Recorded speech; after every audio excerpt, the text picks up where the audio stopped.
Hey, what's up you guys? Nady here. After my last Shiny Fixes video, it was really requested that I go through and do another one. However, with over 800 Pokemon to choose from, it's actually pretty hard to pick just 10. So I decided to concentrate on just the first generation of Pokemon, the original 151. So I dove into Kanto and picked out 10 shiny Pokemon whose shiny forms I would love to make some changes to. I will apologize now, there are quite a few green shiny Pokemon on this list, and I promise that's not on purpose. Gen 1 just had a lot of green shiny Pokemon, and I don't hate a good majority of them. As always, these are just my opinions, so sit back and enjoy the video. So the first Pokemon on this list is going to be by far the most subtle change. Back in Generation 2, when shiny Pokemon were first released, Shiny Seeking really was a gold fish. And that continued throughout its Generation 3 sprite as well. But somewhere between Generations 3 and 4, Shiny Seeking lost a lot of its gold coloration and became a really dull orange. When Pokemon X and Y were released and Generation 6 came about, they had a chance to fix Shiny Seeking and give it back its beautiful gold coloration, and for some reason they never did. All I want is for Seeking to be as bright as he was before and regain the beautiful gold coloration.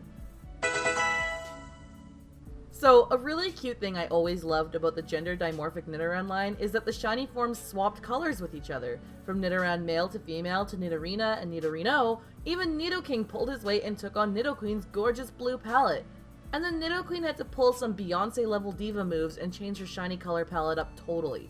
Well, I'm sorry Queen Bee, but I really wish you had followed the amazing cooperation of the rest of your family and become a nice pink color like you were supposed to.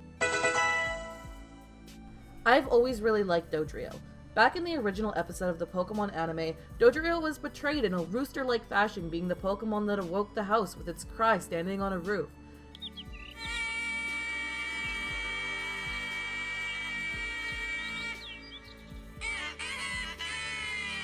As a kid, this was my first time ever seeing Dodrio, and I remember that moment all these years later. As a bonus fact, I was born in the year of the rooster for the Chinese zodiac, and when drawing the rooster for the zodiac, red and yellow are usually the most commonly used colors. That's why for Dodrio's shiny fix, I really wanted to go with that theme and give it a nice red and yellow coloration. While I know Dodrio isn't a rooster by any means, it's just how I've always thought of it. Ah, Clefairy, it's just so stinking cute! In my very first playthrough of Pokemon Blue, I spent hours searching for a Clefairy so that one day I could have my very own Clefairy partner on my journey through the Kanto region. Through the generation, Clefairy's shiny sprite has changed a bit, going from different variations of the pink body, but what has always remained are the bright green ear tips. And while on Clefairy, the greenification is minimal, I always thought it would have looked more cute with bright purple ear tips and wings. It makes this light pink body stand out so nicely, and it gives it this adorable I just want to hug it feel. Hey guys, do you remember Farfetchd? You know, that adorable little duck that runs around using a leek as a weapon? I mean, Farfetchd is forgettable on the best of days, and its shiny form really doesn't help it. It's just boring. It blends into the crowd and isn't anything special. I feel like if Farfetchd at least had a slightly more interesting shiny, it would give people a reason to want to hunt it, and therefore remember it. For Farfetchd, I really struggled though. I mean, how do you make this poor little quack attack better? I played around for hours, and short of making it bright red and breathing fire, there just wasn't a lot I could do to make him better. I do love the darker body, and I think a bright white V on its forehead certainly stands out, and if I'm being honest, I would want a shiny hunt one just so I could name it Nike. I love Gollum. I always thought it was such a cool evolution. It looks nothing like its previous evolutions, and yet somehow still fits in with them. But it's shiny? It looks naked to me. Like, it's secretly just a Goron with a big rock on its body. I mean, it even states in its Pokedex entry that Gollum rolls down mountainsides. The idea just creeped me out.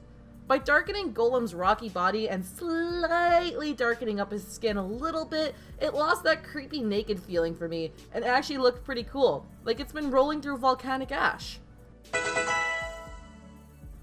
Magma is sadly one of those Pokemon I probably would have forgotten about if it hadn't been for the Pokemon anime. But thanks to the first generation of the anime and the infamous Magma vs Charizard fight, Magma was forever cemented in my mind as this totally badass fire type. But it's shiny. It's just a really washed out pink. I think that Magmar deserves so much better. So for its shiny coloration fix, I decided to go with red and black. Now, I know in the past I've stated I'm not the biggest fan of red and black shinies, but with Magma, I really think it works. Being the fire-type Pokemon that spends most of its life surrounded by magma and volcanoes, I think the red and black would really help it blend in with its surroundings. Plus, I will admit, it just looks really cool. Marawak is one of those Pokemon that, as a whole, the Pokemon community doesn't really universally love or universally hate. It's been heavily featured in the first generation of the Pokemon games, and I think we all fear for every single female Marawak's life. I mean, all her children were her skull because she died, or something. Seriously though, Pokemon, at this rate you should just make Marawak 99% male. But because Alolan Marawak exists, I didn't want to turn normal Marawak purple too, but maybe a nice blue with bright green eyes? You know what? Actually, I like it. It's not super bright blue, which really makes the super bright green eyes pop. As a shiny hunter, shiny Persian is one of those really annoying Pokemon where you have to pay attention to just one part of its body to be able to tell it's shiny. In Persian's case, it's its ears. If you have bright pink ears, you have a shiny Persian on your hands. I mean, I guess its body gets a little bit lighter too, but that's not always easy to tell in game. When I simply googled shiny Persian, I could already see a ton of recolorations for it, with the majority of people turning it into a black cat. While I really like the idea, I didn't want to simply jump on the bandwagon and make it black. Instead, I made Persian a nice tabby gray color, with bright yellow eyes, and I actually adore this. It looks like the sort of menacing feline that the leader of Team Rocket would have lying on his lap staring down the grunts. Or, you know, getting them good cat pets. Hey guys, do you remember when Ash had a Pidgeot? Remember how he released that Pidgeot and promised to come back and visit it? Remember how he never did? Maybe if his Pidgeot had been shiny, he would've. Then again, maybe not. Why does it look like someone's staring at it through yellow tinted sunglasses? It's just been washed out in yellow. For Pidgeot, I really wanted to play around with giving it a more traditional bird feel. A bright white body, nice rich brown shades for its wings, and a fairly normal coloration for its beak and talons. But its beautiful head ribbons, bright red and yellow. I think that the shiny really just pops and stands out, but in a really natural feeling way. Well, there you have it guys. 10 Kanto Pokemon whose shiny forms I would love to change. Do you agree with any of my choices? Leave a comment down below. And please, if you enjoyed this video, don't forget to leave a like or even subscribe to my channel. If you'd like to see more videos like this one, or even have an idea for another video you'd like to see me try, feel free to leave it in the comment section as well. Until next time, bye guys!